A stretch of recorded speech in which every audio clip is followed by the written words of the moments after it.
Here's everything noteworthy that Facebook did in March 2024 in under 90 seconds. In March, Meta was accused of a massive illegal data collection operation by European consumer rights groups. In other news, European investigators have discovered Meta's business model. Meta then said it would delete all Oculus accounts at the end of the month. The only way to save your in-app purchases, store credits, and high score on Fruit Ninja VR is to migrate your account to a Meta one. Why doesn't Meta just move everybody over? Well, me in a hat, they need/want you to accept their revised terms and conditions, and by making you create a new account, you are technically giving them explicit consent. Although I'd argue it's not really consent when the two options are lose all of your data and your games that you've paid for and then have an unusable $500 doorstep, or waste an hour of your life moving all your data and your games over to another device and not actually read the terms of service there either. It's consent in the same way that Dr. Dre is a doctor. Alright, I'll play fantasy if you like, but as soon as I actually need a kidney removed, you're not going to be my first port of call. Does that analogy work?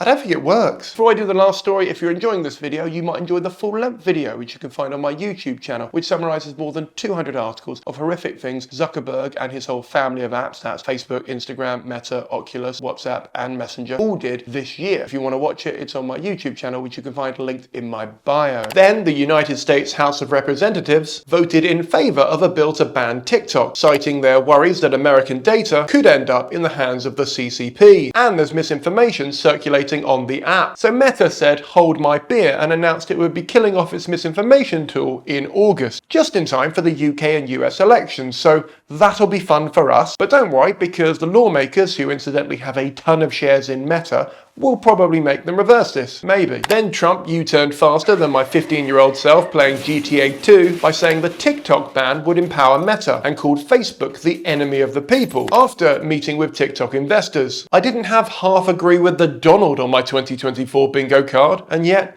here we are. And finally, Zuckerberg told Facebook executives to figure out how to track encrypted data on rival apps, including Snapchat and YouTube, in a scheme called Project Ghostbusters. In the same way you can't make an omelette without breaking some eggs, you can't build a $1 trillion company without breaking some laws. And in unrelated news, Zuckerberg took down Facebook Watch, their attempt at a streaming service, and then sold your private messages to Netflix in exchange for more ad spend. I guess if you can't beat them, sell more ad space to them?